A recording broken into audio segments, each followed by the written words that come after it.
Hello, everyone. Thanks again for joining me on this episode where I have the pleasure of interviewing Vanessa McDonald, leadership coach and author of The Brave Journal.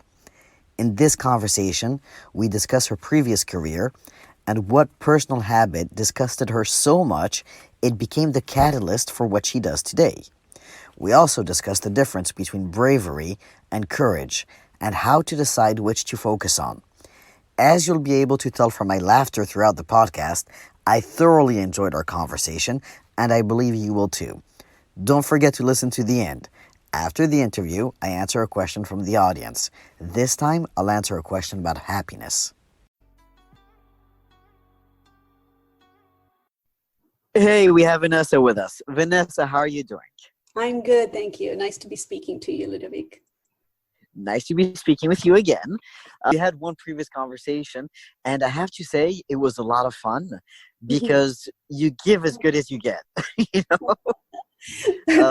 That's a good thing, I think. So thank you. It is. I like a conversation where there can be. I remember I told you at some point that I'm not going to be nice tonight. I may ask hard questions. They were like, "It's okay. I'll answer back in the same way." So why don't you tell us a little bit about you, and we'll start from there. Great. So hello, everybody. My name is Vanessa. I am a leadership coach, and I'm the founder of a company called Courage Creator. And Courage Creator creates products like the Brave Journal, which is something that I developed a couple of years ago out of my own need of asking myself the question, why can't you be brave? And from that question came a process that I started to follow every day. And then I ended up packaging that up and selling it as a journal.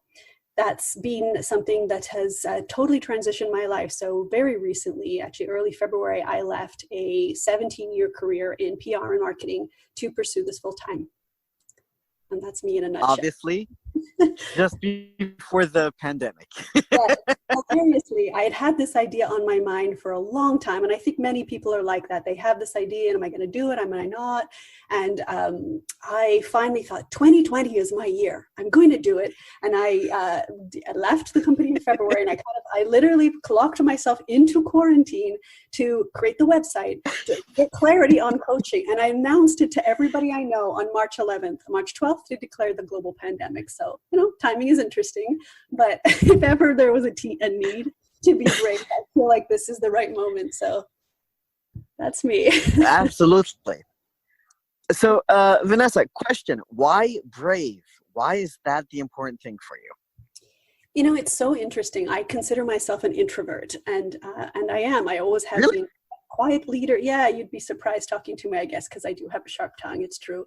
But I've always been the quieter one in the room, and I don't, I'm very happy to be at home. This is, if anyone else who is listening, any of your listeners are introverts, they understand this is not a difficult period for us. This is actually where we do well because we fill up. Oh, I'm with you on that. Yeah, and it's always been something, and the question I asked myself, it was about, I would say, I know actually exactly when it was. I turned 40 in June of 2018, and then I watched tons of the World Cup in July of 2018 and was so disgusted with how much television I watched that I literally canceled my cable and sat down at a desk on the first Saturday and realized I have no plans and I have nothing. And I was the first time in a long time I had the moment to think. And the question that came to me was, why can't you be brave? And bravery and this thought and the idea of this action, this virtue, is what has moved me into starting to not push down dreams, but actually take steps and change my life. So I don't know why the idea of bravery came to me, but it is my why. And I realize that really is, for me, the transformative action. So that's why bravery, in my long-winded response to you. But Okay, well, have you ever read Aristotle? Very, very little, and I always misquote it. But that's I don't have a deep understanding of his work. But you have read a little bit. A little bit, yeah. You do know that being brave was one of the highest virtues for him. Yes, that's true. That is true. Okay. Just because I was having a conversation with someone about Ayn Rand, and one of her quotes is that happiness is moral, right? Mhm. And, and someone else was saying, well, what about courage and bravery? That's what I'm looking for, bravery. Mhm. What about courage? What about courage and bravery? And so Aristotle was saying that bravery is one of the highest virtues, and I understand that, because without bravery, I mean, you're just sitting in fear in a corner. So what do you do in order to be brave? It's a great question. And I want to make a distinction as well, because there is bravery and Okay. courage, and I believe they're two different things. So I Oh, call the journal the Brave Journal, because I feel that bravery is this action that you take without the idea. You don't know necessarily the pain that's coming afterwards. You're just going out, you're taking an action, and you're moving. So the reason the journal is called the Brave Journal is because it forces you to move your state, to change your physiology, and that changes your mood. And what I do to be brave is really that. It's take one action at a time. You can't worry about the thing that you need to do. Like if I had realized I was writing a book, I would have never done it. That was never my intention. It was just writing the question, and then what was one action I can take today to be a little bit more brave. And sometimes it's go out and talk to somebody new. Sometimes it's, I'm trying now. I've thought I can't think of anything particular, but it is that you take. Honestly, now it feels brave to go out to the grocery shops. So whatever the case is, it's an yeah. act. Courage is a little bit different. Courage is that you are clear on the fact that this is uncomfortable for you, but you hold so clearly a vision of the end goal that you are willing to endure the pain in as you transfer to that goal. So that is why I call the company Courage Creator and not Brave Creator or anything like that. Plus the CCs obviously sound nice together, but it's really Right. this idea of that you are fully cognizant of the pain that can be part of a process. It's uncomfortable moving out of your comfort zone. Wait, so why Courage Creator, but yet the Brave Journal? For exactly that purpose, because bravery is that spurt of action that gets you to move, but courage is Okay. clarity of your vision that you are moving towards. And I do think they're slightly different for that purpose. Interesting. Interesting. All right. And so why courage? Well, for me, the I never, I've been in PR and marketing, and I always loved it. I didn't hate the job I was doing. I just, as I got to more and more senior positions, I felt stuck. Like I felt I wasn't being challenged. Growth has always been something that's very important to me, and I just didn't feel that I was challenging myself anymore, because another PR campaign, another product, you come up with different ideas, but ultimately you're kind of doing the same thing. And I was getting increasingly frustrated. So the company being called Courage Creator, and the idea of courage at the center of it, is that I always want growth and challenge to be part of my life, because that's when I feel alive. So whether I'm learning or I'm moving into something that scares me a little bit, that's a very important part of my personality, and what I feel is the thing that is that spark of being alive, that virtue. That's why courage. Okay. Now, if we go back a bit to your career in Mhm. PR and marketing, okay, Mhm. you achieved fairly high level of success. It was pretty good. Yeah, I went from an intern position to an executive vice president position in about 9 years. And I think that was probably a little bit brave too. Part of that was that I was able to see when the opportunities were stopping, and I wasn't afraid to jump to a new place or take a role in a different country. And that's definitely been part of my journey as well. Okay.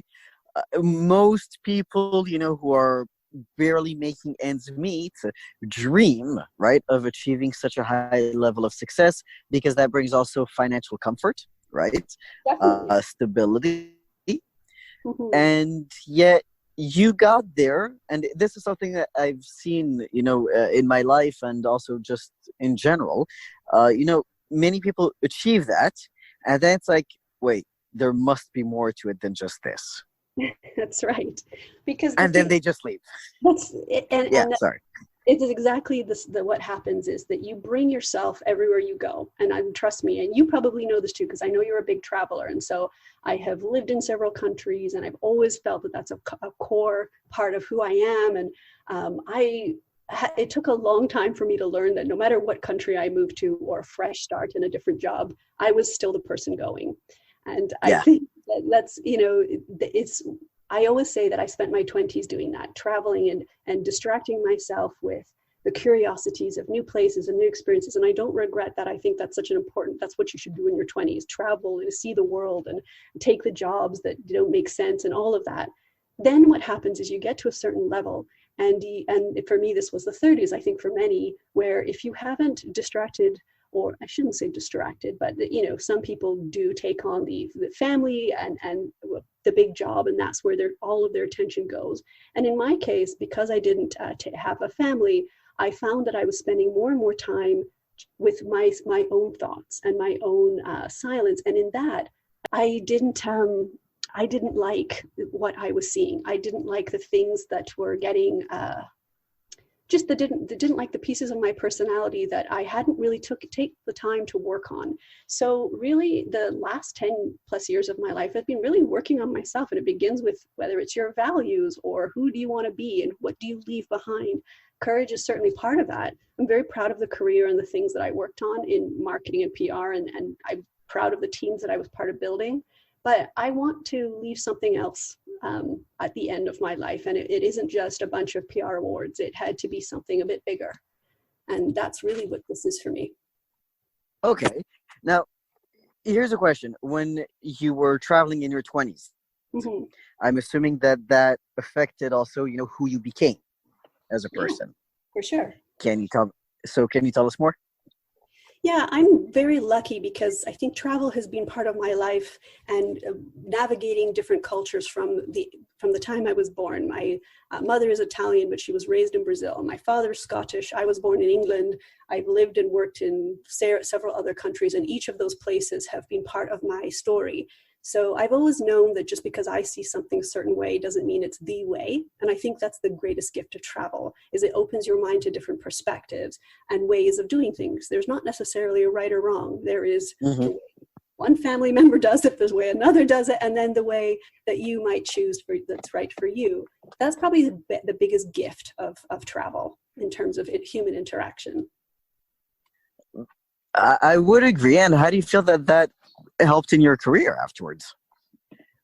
Because I've worked with different cultures and being, either the only English person or the only native English speaker in the room, I've always known that what I'm hearing, you have to kind of listen on three levels to it. So you're not necessarily talking to someone and they're conveying an idea oftentimes in my native tongue, but it's not there. So what are they really trying to say? Am I getting the message clearly? Or is there something else? Is there a cultural nuance? So I find it's made me slightly more conscientious in that way. Not always, I definitely get it wrong, but I know to stop myself and realize that, okay, what's actually happening here? What is the thing and the mutual ground? And that's always helped me at work. I worked for a long time in France, where I worked with a US marketing team, a French communications team, and I was the Canadian who was coming from London to be part of the team. And honestly, they always said, like, you were the diplomat of this group. And there's very true, but it really helped to have the teams navigate and understand each other and seek mutual ground. So I think, had I lived in a different period, instead of PR and marketing, it might have been diplomacy, because I love to be that person. I love to be the translator or the one who's in the center. And that's actually serving me well in this new field as well as I navigate coaching, because there's always a third message that's not being said, whether it's through body language or someone's face conveying what's really going on. And the ability to help someone to bring that to light can actually transform for them or for the meeting or for the person. So that I think is the beauty of being able to travel and to navigate many cultures. I know you have that experience as well. Yeah, actually, so not only did I travel a lot, and I still travel because right now I'm traveling full time. Well, not during the lockdown. Don't worry, I'm good. But besides the lockdown, but also what some people don't know is that for a time I worked at a hostel. A traveler's hostel, yeah. Interesting. And it was so much fun. I had so much fun because, I got to meet people from countries that I wouldn't have met otherwise, at least not for another few years. And so there was a lot of experiences there. Um, but I did notice that traveling, around the world is more a European thing than an American thing. Yeah, that's probably true. I think if I think of the people who have been part of programs I've been part of, yeah, it's predominantly been Europeans who have done that. And definitely when we moved, I was born in England and came here the first time when I was about 10. It was definitely very strange I'm speaking to you from Toronto in Canada. I was, a rare person who had lived in different places and traveled to the volume that my family had. But Canada particularly has a large immigrant population. So people were like me, that their parents were from a different place, or they were not necessarily the firstborn. So that experience was shared, but it was definitely more unique, the way that my family had done it, at least on this side of the pond. I can imagine. So there's a question that I really want to ask you. When you left your job, okay, did you leave it and say to yourself, okay, if it doesn't work out, I can always go back? Because there must have been a fear there. You were going from a well-paying job all of a sudden to starting your own thing and not knowing what would happen. Yeah, for sure. Yes and no. So what I did is I got smart about a couple things, which is hopefully smart, okay, but none of us know in the world that we're living in. But I was lucky enough to be smart with money in that I've purchased 2 properties over the last couple decades. So they are income, which I'm able to have hopefully for a little bit. So I left in the way of, I turned what felt like a trap, my property into an investment in that way. So that was the first thing that I did. So I saved up about 6 months of what I thought I needed. But of course that changes too. As you leave the role that you're in, you no longer require the accoutrement of the life that you had. So your savings become, you don't dip it as much as you do when you're in a working position. Right. I knew that if I had made it too comfortable for myself, I would go back. So I also did something that I made myself very uncomfortable. So I've sold 90% of my possessions. And other than the apartment that I have that is being rented out. And I've moved in with family. And I originally said I would do this for 3 months. Now I honestly have no idea because yeah, that's what I've done. And I did that on purpose because I know in my own growth, if I don't make myself uncomfortable, I'm not going to do it. And really? Oh, for sure. I think that's true for most of us. I think the idea of doing this was something that I wanted to do back in 2011. So my family immigrated to Canada. I went and had lived in Europe for a while and came back in 2011 to Canada with this original intention of, I would like to have a bit more of a freedom lifestyle, to be able to travel so basically what I'm doing, I had originally wanted to do almost a decade ago. But what happened when I got here is, Vanessa's back. I got a job, a high-paying job. I almost replicated my life right down. I think I told you this story, that I replicated my life right down to working for a woman whose name began with a C. And that was always this weird pattern that I had. I always worked for French women whose names began with C. Why, I don't know. But I've kind of, someone threw a great salary at me, and it sounded like an interesting job. And truly, I like what I did. I didn't leave because I hated it. I just left because I had this thing on my heart. So I did find myself back in 2011 sitting probably about 2 months after moving to Canada in an office with a great view and going, how the hell did this become my life? And it took a long time to get to where I got to at the beginning of this year, because it was comfortable and it was easy and it wasn't so bad. It's much easier to leave a crap job or a terrible team or whatever. Oh, absolutely. So I knew I had to put myself in a circumstance that was uncomfortable to follow something that was on my heart. That doesn't make sense, but they never do. That's the fascination of it. So what was the final trigger? Because you're saying from 2011, that's a long time. So what was the Yeah. final trigger where you said, you know what, I've got to do this now? I think it was easy to put it on the back burner for years and, dip my toe into little things and then decide, no, this is not for me. Who do you think you are? You're older now. You can't make that, all of those excuses I've told myself, as I think many of us do. What happened for me was that in 2018, I wrote down this word, why can't you be brave? And then I put out a book. I published this Brave journal, which I sell online. And what started to happen is in early 2019, a Dutch company started buying them, but like lots of them. So much so that I sent them a note going like, this is interesting. I'd love your feedback. This is a self-published product, And I then took a trip over to talk to them. They are courage trainers, which I didn't even know was a thing, who use this product. Yeah, and they use it with their clients, very senior clients in the Netherlands. And I spent, I would say, 3 or 4 days with this wonderful company of people who were using the product and were doing work in this field. And I came back from that trip and went, if others can use your own thought leadership, and why can't you? And like the world was showing me, and they obviously they have their own IP. They use this as another complementary product, but it was just, I saw a glimpse into a different world. And I came back and I talked to my boss about, look, this is where I am, and he was great about it. He understood. And I think sometimes you come to a wall in your life or a fork in the road, and you can make either decision. And I just took the left path for a little bit, and I'll let you know how it goes.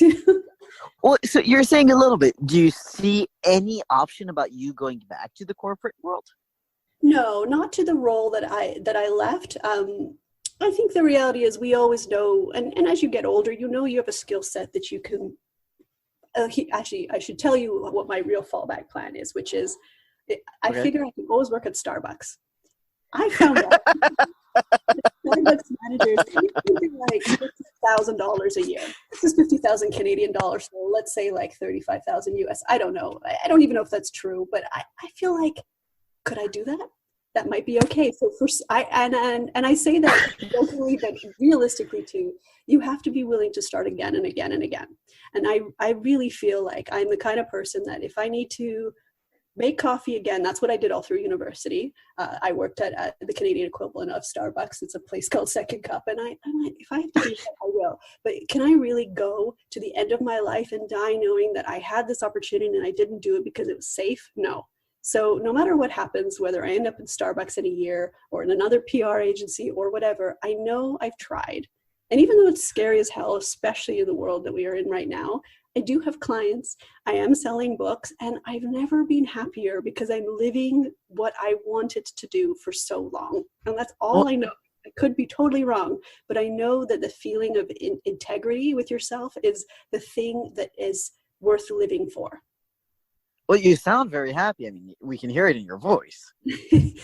I am, because I'm just clear on what I'm doing. And I think for a long time, I wasn't clear. And that makes all the difference. That's really what my coaching is about, is working with other people who are in that position, who feel stuck, because I know it, and I know the pain of it, including the pain that you have in your body when you just are living out of integrity with yourself. And it's so easy. Yeah. Okay, so let me bring this back to travel for a second. Mm-hmm. You work by yourself, freelance. You can work anywhere. Why are you staying in one place? And you've traveled, right? So it's not new to you. Why are you staying in one place? Well, probably the same reason you are, because I did have a trip booked, but then the global pandemic was called until here I am. I was going to go back and spend some time with friends in the UK, where I lived for so long, and I was going to be there most of March, and then back in Amsterdam, in the Netherlands with my partners over there, who are my best clients. So yes, I absolutely had those plans, which will happen again at some point in the future. It's interesting, though, okay. I also always traveled with this intention of running away. Especially over the last 10 years, it's like holiday. That was the time I was using to travel. But I'm also really enjoying this time to appreciate being in a space for a long time, with nowhere to go. And I'm sure most of us are you just look at the world in a different way. So I'm Oh, enjoying it. I have to say about myself, now that I've been traveling full time for 2 years, it's one of those things, before I would go somewhere and I would go see all the sites and I would be in a rush to see everything and to experience everything and to come back. Exactly. And now that I'm doing this full time, I arrive in a place, I'm like, okay, you know what? Let me just go have a coffee, let me go walk around, and I'm not in a rush. I can stay here just a few days. I can stay here a few months. There's nothing I can be anywhere. And I get to enjoy it so much more. I completely agree. In fact, I think I've always slow traveled because I didn't really travel. I went to places to move. Like I went to Paris and I just lived there for 2 years, and then I went to England for 6 months and I stayed for 9. Like that's just I think I think I've always been a bit of a slow traveler. When I lived in Yeah. Brazil for 4 months, I would go in between the years of university. So I would go down almost for 3 years in a row between April and September. So that kind of travel, spending that much time in a place, you get to know it on a different level than you would if you're there for 2 or 3 days and definitely now living in North America, the opportunity to go for longer is important because everything is so much further to get to. The weekend trips are rare. Yeah. Well, you also get to experience the culture a lot more. That's it, exactly. And even little things like staying, whether it's an Airbnb instead of a hotel, you just experience things totally different when you go to the supermarket and you have that experience. So I like that version of travel much more. I'm completely agree with you. By the way, it sounds based on your plans that you'll be close to me once the pandemic is over. That you will. Yeah. So I mean, you have to let me know because in that case we have to meet up for coffee. I would love that. I actually made specifically, I flew through Paris to visit where they are they're in Maastricht, so it's easier to take the train. So yeah, I'm actually was through France a little bit last year, so I'll do that again. No, Vanessa. Hopefully, I will not be in Paris when this is over. I have to get out of here at some point. Never be sick of Paris. I don't think I ever. I actually feel I miss it if I'm not there every couple of years. It was the first place I really traveled by myself, and it is very special place for me. It's where I feel like I grew up. So I always find my way back there every so often. Well, I was speaking with a friend one day, and we all have these bad days, right? I mean, as much as I'm very optimistic about life, I'd like to find the good, right, even in the bad.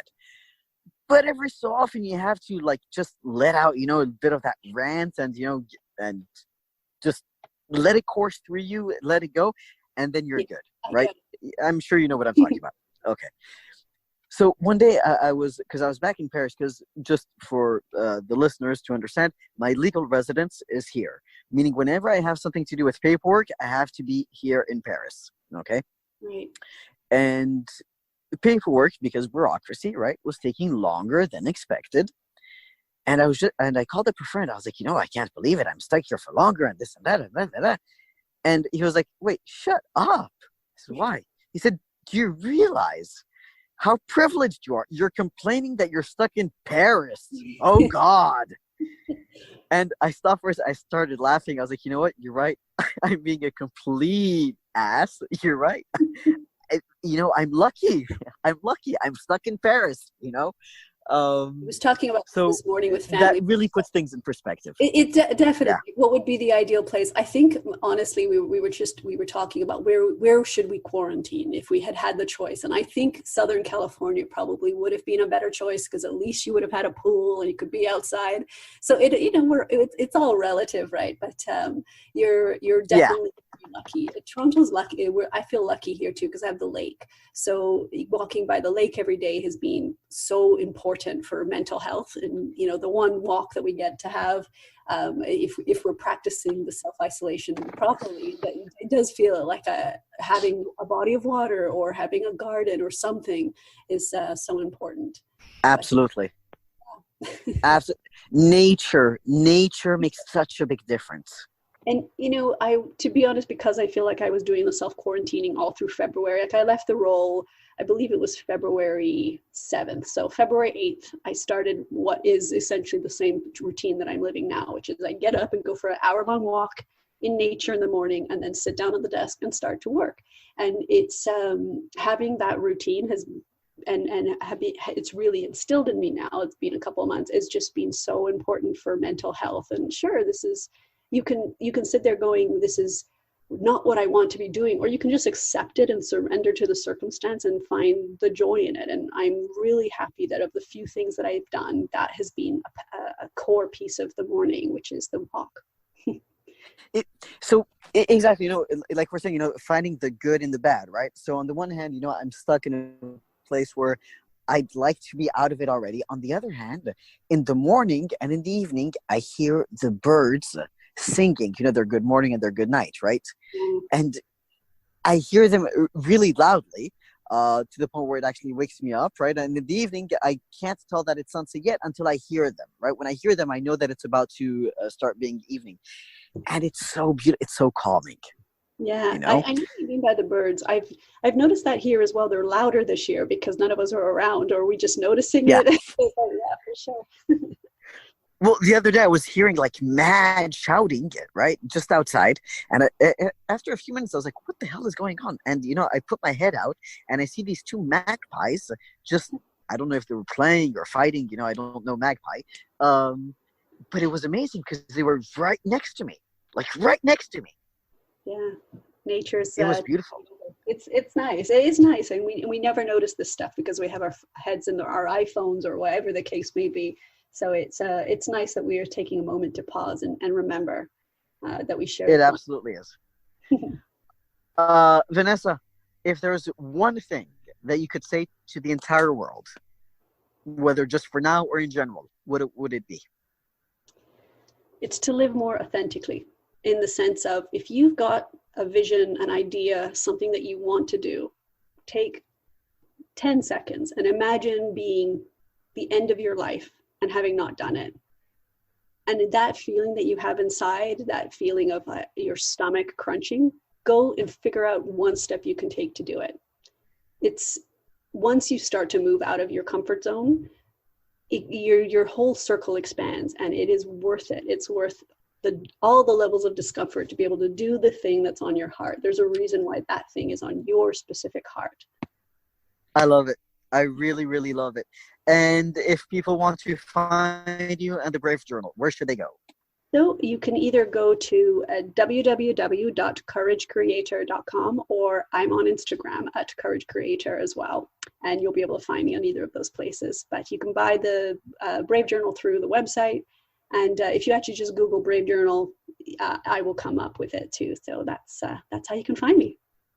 And we'll put it all in the show notes, of course. Thank you. Yeah, same. Really enjoyed our chat. And I wish you all the best with this really important topic that you're bringing. I think this is exactly the kind of thing people need right now, and tips and tricks of how to live better. So thank you for doing this. Well, thank you. Thank you very much. And have a great day. Here's the question from the audience. What do you mean when you say happiness is different for everyone? So here's what I mean. Each one of us is different. We each have different talents, desires, skills, preferences, and life journeys. So it's not surprising that for each one of us, there are different experiences which make us happy. And this is not a question of being privileged. This is the perfect way for the world to function and evolve. Think about it this way. There are many responsibilities to be taken care of for the world as a whole to function. Some people are needed to grow food. Some people are needed to be doctors. Some people are needed to invent, and some people need to fix things. Some people are needed to lead, and some people are needed to follow. Some people are needed to research, and some people are needed to teach. All of these things are needed for the world as a whole to function. Now imagine that every single person on earth had the skills and desire to be the same thing, whatever that may be. Let's say that everyone had the skills and desire to be doctors. Where would we get our food? Who would teach? Who would invent, build, and fix the tools and machines we need in our lives, including the tools the doctors need? Or if everyone became farmers, what would happen then? Same problem. So it's not wrong to want different things. It is part of the evolutionary process. Now that you understand the logic behind it, you can feel happy in living a life that may be different than what others expect of you. So the question that you now need to ask yourself is, what skills and desires do you have that you can use to become happy? Thank you for listening to this interview with Vanessa. All of the links mentioned in the show are in the show notes. Remember to subscribe to the podcast on whichever platform you use to listen to podcasts. And if you haven't done so already, please leave us an honest review. Last but not least, go to our website, thegoodlifemanifesto.com, and sign up for our newsletter, which comes out twice a month, so you do not miss out on anything important.